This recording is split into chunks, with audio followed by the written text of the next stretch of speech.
So, at this point, I'm going to hand over to the host of our event, Dzifa Benson. Welcome, Dzifa, and thank you. And she's going to introduce our speaker, Mona Arshi. So, thank you. Thank you so much. Just to put people in the picture and make everybody comfortable, I'm just going to talk a little about how this talk is going to play out. So first I'll be introducing Mona, and then Mona will read from the new book, Somebody Loves You, and then we'll get into it and talk a little bit and think about how this novel bridges her past two poetry collections and how that transition has happened and how they feed into each other. And then right at the end, we'll have 15 minutes to take questions. So let's get into it. I'm first going to introduce Mona, and I'm basically going to read her bio. Mona Arshi was born in West London to Sikh Punjabi parents. She worked as a human rights lawyer at Liberty before she received a master's in creative writing from the University of East Anglia and started writing her poetry. In 2015, her debut collection, Small Hands, won the Felix Dennis Prize for Best First Collection at the Forward Prizes. She regularly makes appearances on radio, and her poems and interviews have been published in The Times, The Guardian, Granta, and The Times of India, as well as the London Underground. She is also an honorary professor of English and law at the University of Liverpool. So, Mona, I thought before we get stuck into talking, because I know we can probably chat for hours, I thought it was good to contextualize what we're going to be talking about. So, if you would please, would you read a little from Somebody Loves You? Yeah, it's a pleasure. And it's so wonderful to be here. Yeah. Thank you for that introduction. And Diana, thank you as well. I also just want to say it's so lovely to be back in Liverpool. I haven't been here for 2 years, obviously, because of the pandemic. And I feel very connected to the city and the university because my poetry press, Pavilion, is part of Liverpool University Press. And so I feel there's a real connection, you know, in being here. And it's so wonderful to bring this book, which is a novel, here first. So it's actually not published until the 16th of November. Yeah. And so to bring it here first is really wonderful. So and feels right as well. Yeah. So I'm going to read, I think I'm just going to read the first section, which is Eggs. Mm-hmm. And it's like a little prose poem. Eggs. A man is offering her a bowl. She peers inside, and there is an egg, nestled in light peat, close to the surface. It is a small blue egg, perfect and complete. She gently lifts it out of the bowl and places it in her mouth, and the egg, still warm, breaks onto her tongue, makes her retch a little, but still she swallows it. She closes, then reopens her eyes, and a blue bird escapes from her mouth, then another and another, until the room is filled with their iridescent turquoise feathers and clamour of yellow-black beaks. A few settle on her head, others perch on her shoulders, but then, after a few moments, and for no discernible reason, they quickly flit back inside, a hymn of bodies, returning as they enter back through her parted lips. Several fly into and penetrate her torso. When the last bird is gone, she closes her mouth and leaves the room. Fantastic, Mona. And in that very first opening, I guess the closest way I can describe it is a prose poem. You know, it almost kind of picks up from where Dear Big Gods, your second collection, left off. I don't mean in terms of subject matter, I mean in terms of the mode of diction, because further into the novel, you know, some of that really, I guess, I don't want to call it stylized, but poetry is a stylized kind of writing, and it gets a little, you know, the stylization is blown apart a bit, and we get into more sort of kind of everyday speech, you know, so I just wanted to make that clear. So it's this kind of movement from poetry, and still having poetry underneath it, but we get a more, I suppose, prosaic tone to the novel.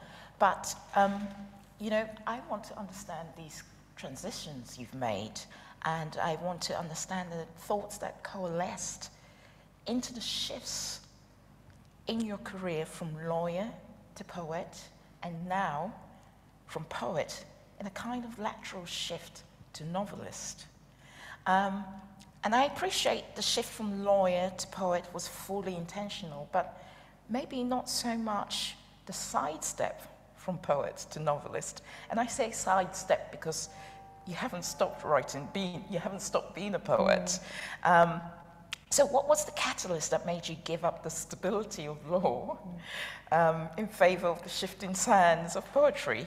And in turn, what tipped you into writing the novel? So, okay, those are that's a very compound question. So I guess I'll just start from the law. Yeah, so I was a human rights lawyer. And actually, although I wasn't writing poetry, poetry has always been part of my life. It's always been something I've needed.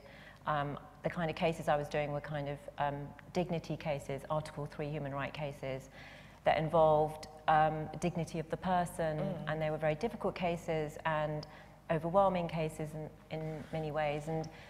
And I was connected to poetry when I was, you know, through the canon, when I was at school, and actually I kept it up. What I didn't do is connect myself back into contemporary poetry. I didn't know what was being written.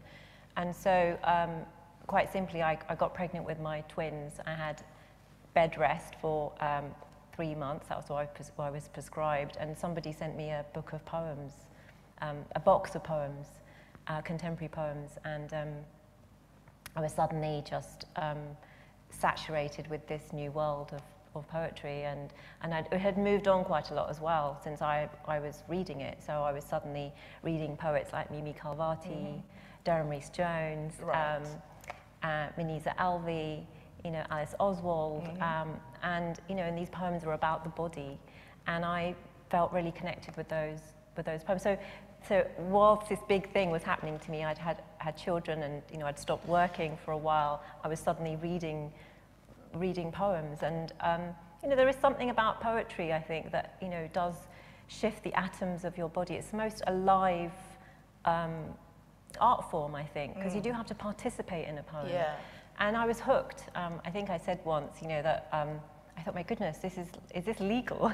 It felt like I was getting a hit from the work, and I think it had something to do about being in this other space in the body, and a shift in my transition in the body, and then suddenly just rediscovering poetry, and then reading lots and lots of it until I thought I might try and write it. And so that's really how I discovered poems. So you were kind of in different levels of transition there, because, and you talked about the body. Your body was undergoing something unprecedented. You were pregnant with your twins, and then you had the shift. So there was lots of, you know, maybe a sort of familial shift, a career shift. I mean, but I wonder about the moment when you just thought, actually, you know, sod the law. I want to get into these. I'm not sure I said sod the law. I know, sorry. But I said something similar, probably. I probably said, like, I can't go back. Once I was so embedded in the work, I couldn't go back. And I actually feel as if, I know it sounds strange to say this, of course, you know, a poem is not the same as a human rights argument or a human rights document or a text, but you know, it is a humane way of writing, and we talk a lot about empathy, but actually we forget that when we talk about empathy, there's a big leap in the imagination. Things are active. If you're active in language, and you're careful in language, and you care about it, I think you start becoming an active citizen. I do think that sort of happens with poetry. It's interesting to me how we now have such a we are more curious about our poets now. At the moment, you know, when we have times of crisis, poets often have something to rail against, and you know, you only have to look at the history of poets in Eastern Europe and South America to see what happens to poetry in times of crisis. Do you really think we care more about our poets now? I got the impression that maybe in the past, yeah, but you know, I feel less and less poetry, people don't care about poetry or only care about it, you know, in those moments of crisis, like I don't know, I think it's everywhere. I mean, the last 10 years there's just been a renaissance in poetry, and certainly wanting to write poetry, which I think is a good thing because you're interested in language. You know, I mean, we have public language where there's a huge rupturing of empathy. There was a word, for example, that was used, which is a Punjabi word called seva, which is a really important word, which is infused with empathy and service, and you know, and that's been appropriated by, you know, the right. So I think that we have to push against this. We have to use language, and poets have, I think, always. I think there's something in the value, in your values, in poetry. So, and I think there is. Have you not noticed that? I've noticed there's a real interest in poetry, and I think that there's a writing of it, and I think there's also just a sense of wanting to sort of be much more active in listening to it. Well, I mean, I always carefully measure it because I am in that world. So I know you maybe, are. no, maybe there is a, you know, a kind of bloated or inflated sense of poetry really mattering. But then once you step out of that world, I do wonder how much it matters to people. But I was having a conversation with the poet Nubese Philip, who wrote that incredible book, Zong. And I asked her, what's poetry useful for? Or, you know, and she resisted that idea of it being useful. And she thought, and she said, you know, poet's responsibility is basically to care, which is what I sense you're saying, even if it's caring about the word, just caring about the word, which hopefully extends to caring about people. You talked about it being a very humane art. So, you know, that's what I'm picking up on what you're saying. You know, we're talking about caring about the word, and for me, Somebody Loves You, it's very much a book that was contemplating language and its power dynamics. So you know, I think you use language in a very textured way in the book, which I really, really enjoyed. I love, that's what I love when poets write novels, is because there's such a appreciation and attention to words. But also, you know, as I was saying, I was talking to Nubese Philip, and just like you, she started off as a lawyer and came to poetry and writing generally late too, just like you did. And she said that her former career only helped in as much as both the law and poetry shared this hypersensitivity around language. And in one of your early interviews, when Small Hands first came out, that was your debut collection, which came out in 2015, you said that you don't think that your lawyering equips you for a poetic career in any way, but here you are. Yeah.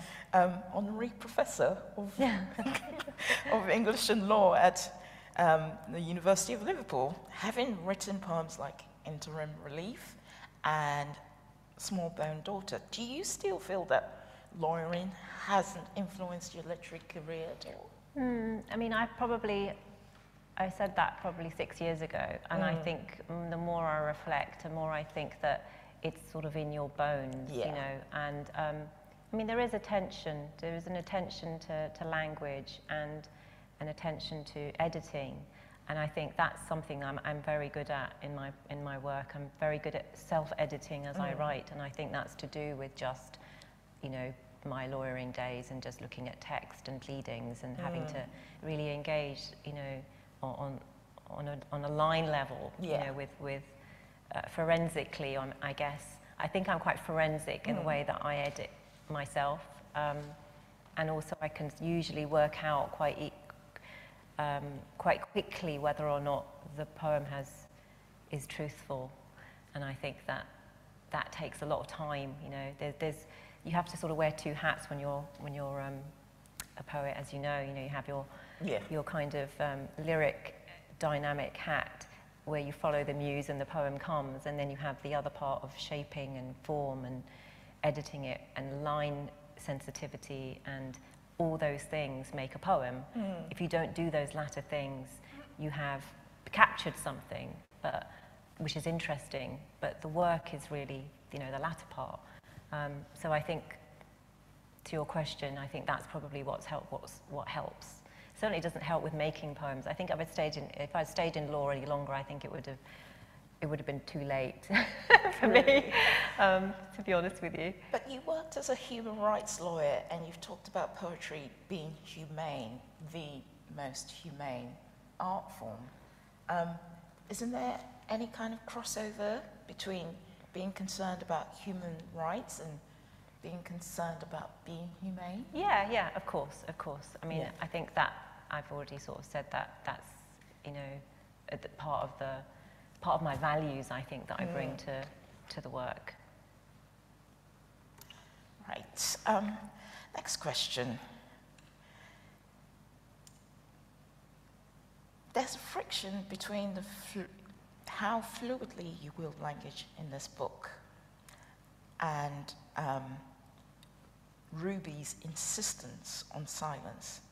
But her interiority is also accumulation of language. That's one of the things that was occurring to me, because I had to keep remembering we're inside her head. You know, she doesn't really utter any words, or... No, she's mute. Yeah, she's mute, you know, or she makes sounds sometimes, but I guess under duress. Yeah.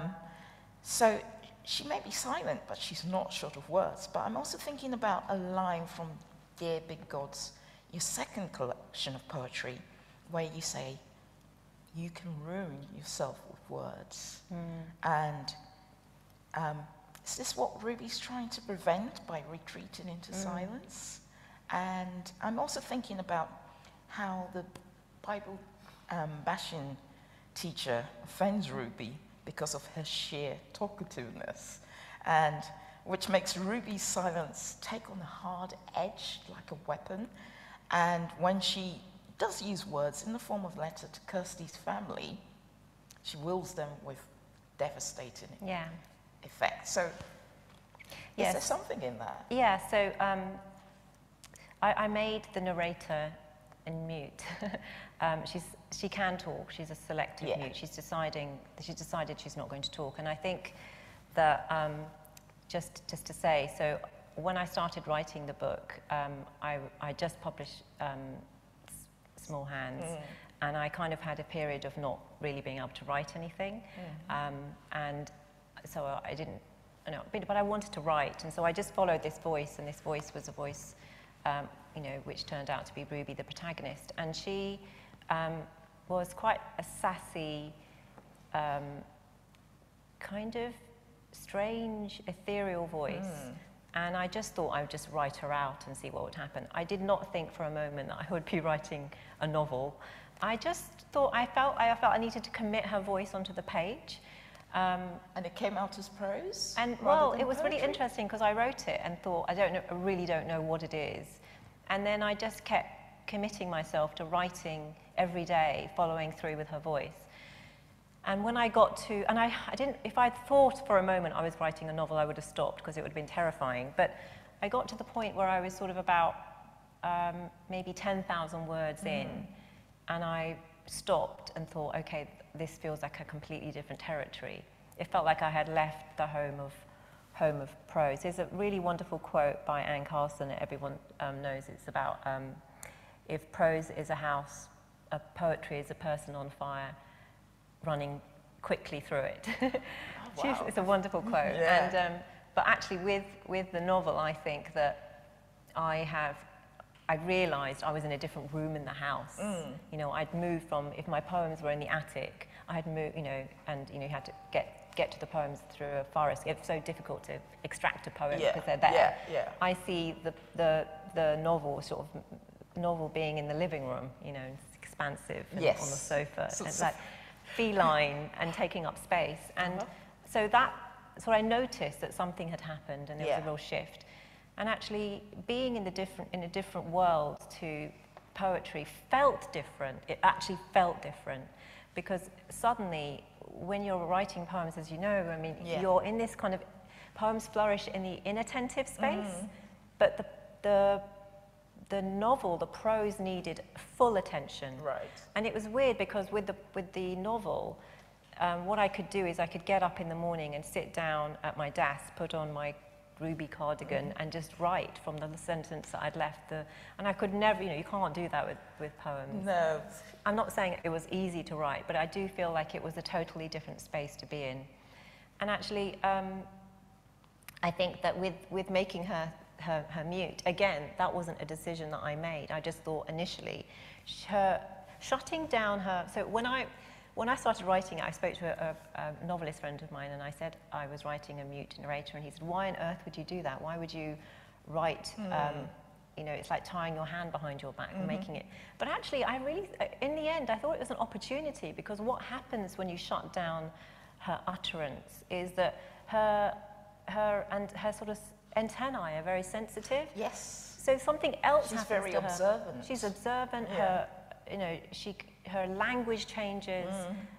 You know, and so then it became a really interesting question as to what happens if you put language under pressure, you know, under the pressure of her mother living in the kind of trauma world that she's in. What happens to language? Really, what happens to language? And actually, I came across an interview with Maya Angelou, and who was raped when she was a young girl. And she talks about language and what happened to language, because she stopped talking for 5 years. And then she read everything, and, you know, she had a kind of, she was very vigilant to language and very aware of what she was reading. And a sort of similar thing happened to her, you know. And so we expect the cry, but we sometimes what ends up, we render ourselves mute. And so then it became it was an exploration of what happened to her. And then I just thought, well, actually, I'm going to make a conscious decision. She's never going to say a word in this novel. And actually, hearing her interiority was something that was interesting, because she just goes off in this different world, and which is why we have eggs, and we have the prose poems that inflect that speech. I suppose it kind of all bubbles to the surface when you don't. And I have to say, I have a very personal connection to that idea of muteness, because when I suffered a trauma about 10 years ago, I was mute for 3 days. The enormity of it just pressed down. It felt like I had too much to say and not enough to say. So I just thought, it's actually going to be okay to live in the silence. And everything was happening around me. You know, people were trying to look after me. They put the TV on, or they would, if something came on the TV that they thought would upset me, they would stand in front of it. And I was just looking and observing and not saying anything. I mean, obviously, eventually I started talking, but when I knew Ruby was mute, just immediately, before I even read the book, I just thought, there's something. And I have to say, you talked about Maya Angelou there, and, you know, that's the story in the I Know Why the Caged Bird Sings. And I remember when I was reading it, when I was younger, I just didn't understand how somebody would go mute. And then I did. And then it all made sense. So to me, Ruby makes sense in that respect. But I see that it's already, time's already moving so fast. We could sit here talking all day, but I better press on with the questions. So where these themes and colours are really distilled in the poem, Here, they have space to sprawl out a bit. I see repeated patterns, you know, because I'm so familiar with all your books. So for me, reading Somebody Loves You felt a bit like a deepening of some of the things you addressed in your poetry, and them having space to kind of, you know, to really get into the nap of them, if you like. And one of those things was the idea of God in this book. I mean, Rania, who is Ruby's sister, goes as far as to say God is dead. But then I think of the title of your collection, Dear Big Gods, which itself is bookended by 2 prayers. And if I can be a bit fanciful here and combine the imagery of the titles of your 2 collections, I came up with Small Hands Pray to Dear Big Gods. So this idea of smallness, or at least a reductiveness, you know, the retreat into silence. And I think Ruby feels small in that she feels invisible a lot of the time. It's running through both the poetry books and the novel too. And I'm put in mind of Arundhati Roy's The God of Small Things, you know. So that idea of God is something that really comes through for me in all of your work. And so, you know, and the type, just like Roy's book, your book is about family and childhood and how they can wreak havoc on each other, you know, the damage families can do to each other. And you don't know this because I was going to review Dear Big Gods, and then I had that thing where my computer fried, so it never got published. But I wanted to read you a little bit of something I wrote at the time. I managed to find it in an email because I sent it to someone. This is another first. Yeah. So okay, I'm hearing your review for the first time. I know, I'm sorry, but I mean, I wish it could have, you know, but it was a bit of a disaster for me at the time. But I said about Dear Big Gods, it's a premonition, illustrative of the indifference of gods that requires so much continued supplication in the face of human suffering, that a collection of poems should be titled in its entreaty to them. This shimmering between what is known and what is unknowable keeps the reader off kilter and is symptomatic of this enigmatic collection, which is what I wrote about Dear Big Gods. But I wondered about that theme of God. You know, it's enigmatic, as I say, and I wonder about your intentionality around that. I mean, and Rani is quite insistent. God is dead. God is dead. But yet, you have a book that's praying to these gods. So, that's really interesting to unearth that, because, I mean, it's not a conscious intent at all. But I can totally see how those themes can be read in the work. I mean, I have God in the title, but also I do think that prayer is something that I'm interested in. I mean, I think that there is a sort of ancient logic in prayer that is also present in poems. I think they're sort of cousins, really. I mean, you know, there's something about the logic of it, which sounds odd to say that about poetry. I get that. It is prayerful. I do feel almost prayerful reading poetry and maybe writing it. But in the middle of the inferno, when things are bad, you know, and you to utter a prayer, you know, in standing in that inferno, and to be able to utter something ancient and which has the grains of something that, you know, your ancestors might have used, I think is really, there's something powerful about that. And I think prayer is something that we do all the time. I also think that there's something about hearing the words in into the saying the words into the air.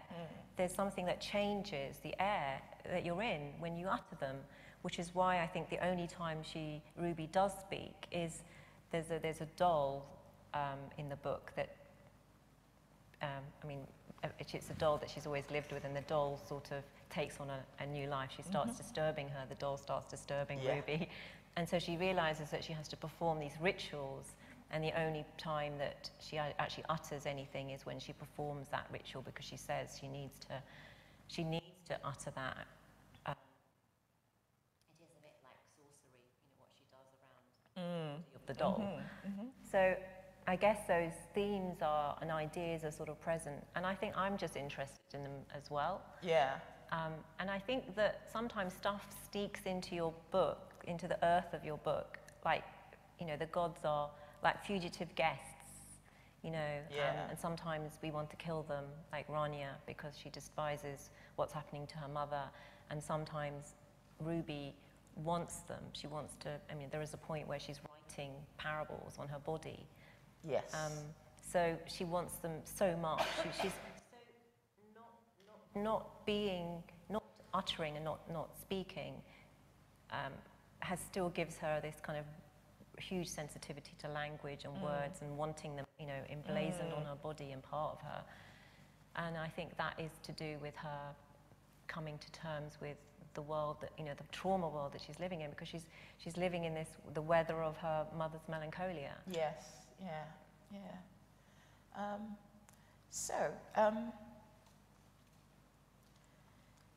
We've seen that the experimental form of the novel is nothing that we need to be afraid of, because Bernardine Evaristo won the Booker Prize with an extremely experimental novel called Girl, Woman, Other. So in a way, Somebody Loves You is a continuation of your willingness to experiment with form. Would you say this is true? I never thought about writing an experimental novel. I just wrote this novel with my kind of poetic tendencies. Yeah. And I think this is how it's come out. But I also feel as if there is a sort of narrative arc. There is anchoring at certain points that the reader gets. But I'm trying to be truthful to how I should be writing this book, which is that memory is oozy, Yeah, I love that. Oozy. I love that word. It's oozy. It is and porous and oozy. And it's not linear. Yeah. And our days are not, when we are constantly looking back, and especially with childhood memory, it's like an effervescent stream. You're kind of stepping in and out of it, and it isn't a progression. It's not a neat progression. And it's perhaps not reliable either. It's not reliable, and she's certainly not reliable. Yeah. We don't know, we have to accept the terms. But actually, her memory is very steeped in this, where she was talking, because when she was very young, she was talking. So she had language and she lost language. And I think that also is, so her memory is steeped in that, I think, as well. So there are parts where she remembers talking, or remembers being able to enunciate words. So, that's how memory is. And so I'm trying to be truthful to telling that story, and to tell the story truthfully. Ruby's story truthfully means, I think, being able to use a prose poem, being able to use poetry. So the novel is punctuated with these little vignettes, which go kind of backwards and then forwards, and sometimes just little random kind of acts of symbolist flight, and that's just the texture of her, Right. Yeah. Okay. So I can see how this, what you call a hybrid novel, links back to your poetry. The themes of childhood and family, pretty strong in your poetry, and this is about childhood and family. This novel, and also. Chapters are titled like poems are. Yeah. The extreme brevity of some of the chapters, and prose poems. So there's those kind of, how shall I say, technical links there. But I think I've picked up on hints of the themes of silence and melancholia that would later go into the novel in both your poetry collections. This, for example, is from the poem The Found Thing in Small Hands. One morning, it was just not there. I searched and searched, panic riding up in my throat, and I couldn't manage to say what it was I had lost and how. For me, that was a hint, you know, because you do talk about this voice that was with you since before or during when you Small Hands was published, and then I think I found it again. Maybe it's me reading into things because I know. So here it is again in an image that links the poem Something, which I found on the Poetry Foundation website, to Eggs, the prose poem that begins Somebody Loves You. No pun intended with this first line. Something scrambled out of me. At least I thought it was out of me. It could have been into me. And in Eggs, there's that clear image of, you know, these things going out of her and then coming back into her body. And for me, that feels like almost a reference. It could be, and it's something. And then you have the found thing. So there's something going on here that links all three books and your poetry in general, for me at least. Is there any kind of accuracy in that? I mean, yeah, I know I'm asking you to... It's interesting hearing those poems again. I think that I just maybe think that's a stylistic thing. I don't like to be inside my work. I write a poem if I feel like... And I also prefer the inference. I don't like poems, personally, I don't want to be on the nose. Yes. I always want to be bringing something... I prefer, you know, the peripheral, and I prefer the abstract, and I prefer the things to be a bit oozy. Yes. And I guess that's to do with just my writing style, and I try to just take myself out of the poems, and so I prefer just some of the work to be done by the reader, you know. Yeah, we were talking last night and talking about a lot of the time you might deliver a poem and somebody in the audience will come up to you and say, this meant this to me, and until they say it, you don't know that that's in your poem, but as soon as they do say it, you think, I can see how that is, you know? Yeah. And you know, so this is me reading and trying to make the links between the books. Yeah. And maybe it's not something you did intentionally, but I think it's still there because maybe the preoccupation was there, even if it was working subconsciously for you. Yeah, I mean, poets are interested in silence as they are in words. I mean, you know, we have a page, we have a white page, we crack it open with a pickaxe, which is, you know, it's a big decision to suddenly write a word or a letter on a white page for a poem, and then so you're constantly negotiating. You have those two poles, and so the gaps are equally as important. Yeah. And so silence is really important. I mean, I love that quote by Michaela Cole. We know when she won the Emmy, and she said that something like, "Do not be afraid to sit with silence." It was advice to a writer. Yeah. And actually, that's so counter to our culture at the moment, which is all about noise and do. Yeah. But you know, there is a power to just actually sitting with silence and being quiet, and you need to be quiet in order to write poems and write books.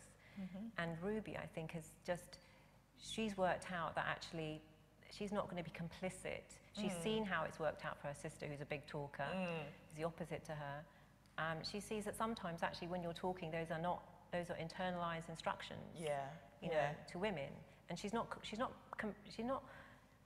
doesn't want to play ball, you know, so she's rejecting that, resisting that, even though it's actually probably self-sabotage for her, you know, not to be able to talk ultimately. Yeah.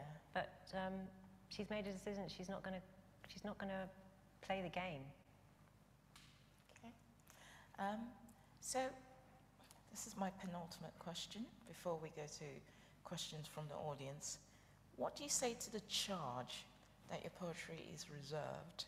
and I think it is a charge. I mean, the number of times I hear delicate lyricism, gentle, you know, restrained, all of that. But I don't think of your poetry as restrained. Yes, there is a power in its, I guess, delicacy. I don't know, but I don't even want to, you know, I bet you a man wrote that, that review. I mean, I'm sorry, I just think that's really gendered, like a really gendered response to poems by women. It's a very kind of, it's a sort of trope that is often used about poets that are, you know, lyric and quiet. So if you read the work, you can see, I think there's a lot of radicalism in the work. I think there's a lot of bite in the work. And I would sort of just, I would say read the work and engage properly, you know. So, yeah. I mean, you use humour a lot, tongue-in-cheek humour that has bite. I'm thinking of a line from, I think it's Dear Big Gods. No, it's Small Hands, and it's about not using shop-bought garam masala. I can't remember the line exactly, and it's this woman who is talking about the domestic sphere, and she's saying, oh, I use shop-bought garam masala instead of grinding it all up myself. So, and I found moments of that in Somebody Loves You as well. I was like, his bite. So, you know, that's why that question occurred to me. But the last question is, what's next, Mona? I have no idea. Another poetry book? Well, I mean, another poetry book, third poetry book is Blooming. But Blooming? Blooming. It's is that Blooming. Blooming. I thought it's not called Blooming. Although, yeah, maybe. But no, it's Blooming. It's in that part, and it's there are things that are happening in that part of my brain. I feel as if, you know, there's something that I need to itch, you know, and I feel as if, you know, I feel as if I need to probably tend to some poems. So, yeah, I mean, I'm a poet, as I said, and that has written a novel, and I think you can tell that that's the case. And, but I'd love to read a bit more if we have a bit of time. We'll have a bit less time for questions, but I think people will really appreciate hearing a little bit more from the book. So I'll just read, I'll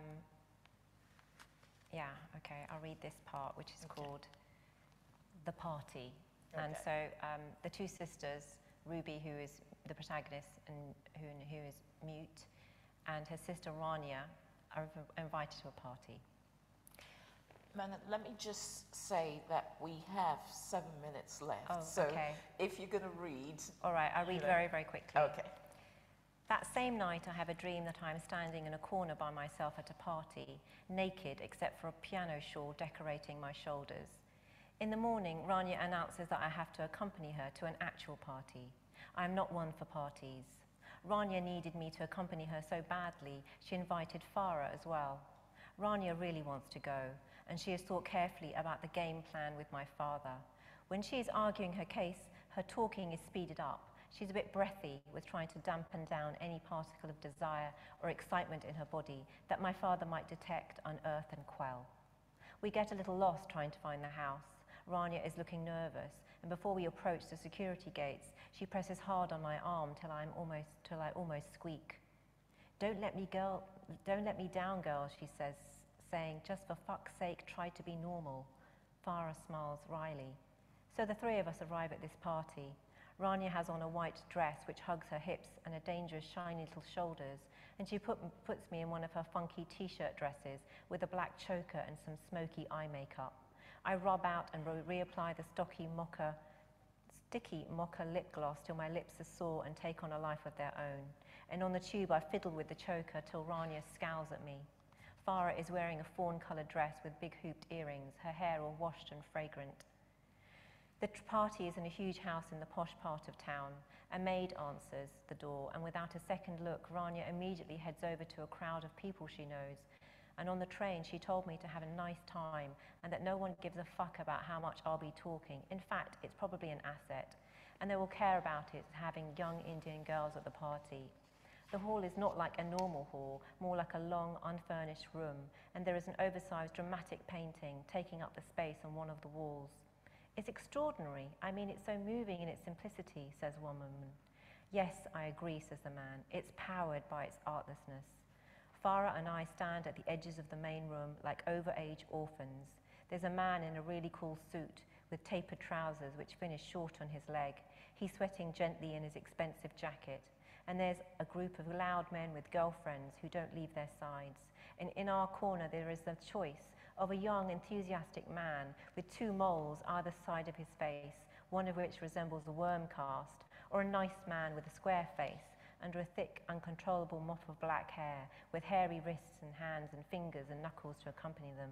And they have names like Russell or Dominic. I'll stop there. Excellent. I really enjoyed that bit. I have to say, I read it yesterday, and I loved the interaction and them, you know, because this is when they're teenagers and they're discovering their femininity and that kind of thing. But I think we have time for maybe a couple of questions, no more, from the audience. Yes. Hello, I really enjoyed the conversation, and I really like what you said about poetry being alive and present, and it's almost like a prayer. And I think when you get an amen at the end of that, it's really important to be able to share it. One of the things when you're talking about going from poetry to prose, from the conversation that I've picked up as a poet myself, is that the relationship that you describe between yourself and poetry seems like a partner or a friendship or something like that, whereas going to prose, perhaps it's more like being a parent in terms of the time taken and the responsibility that you have to make sure that that long process sees itself out. Does that ring true at all or not? Oh, that's a really lovely way of seeing it, actually. I mean, I think I parent all my books, and that they are sort of siblings. And there is a sort of thread running through the books that is the DNA, if you like, that's in the books, which I think most writers find. You know, there is. I mean, whether or not you want that or not, I think, and what depends. I mean, I've gone from a totally different form, you know, and I still feel, as Dzifa has explicated, you know, there are threads running through. But I love the idea of parenting it, because I do feel very much like I parent the books in that way, and they come out and they are part of the body, and then they are suddenly, particularly with poems, actually. So thank you. Thanks for that. One last question. Do we have anything from online, or? Yes. Thank you, Mona and Dzifa. My daughter's a speech and language therapist, and I've been talking to her about the theme of your book, elective mutism. She works with children with elective mutism, apparently more common as a phenomenon than we might realise. And she's been telling me about the need for really early intervention, intensive therapy, and how children do respond to that kind of therapy, and how necessary it is, and how short funding is, and scanty the resources are to provide that support.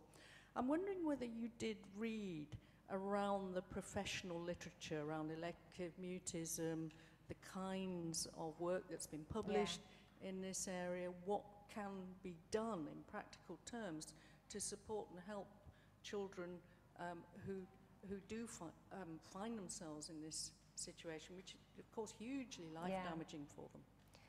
That's a really good question, and I did do some research around it, and I also, when I was working as a solicitor, for some years I did some refugee work where I was doing unaccompanied minor work, and so I had young refugee children that were separated from their parents who had arrived and wouldn't say a word, and having to liaise with social workers and schools, and it was really, really, really difficult to access them, you know, and so I'm sort of aware of that work. And I also think that with Ruby, in the book itself, she goes to see many therapists, so that's very much part of her, and she's learnt language, sort of therapy speak.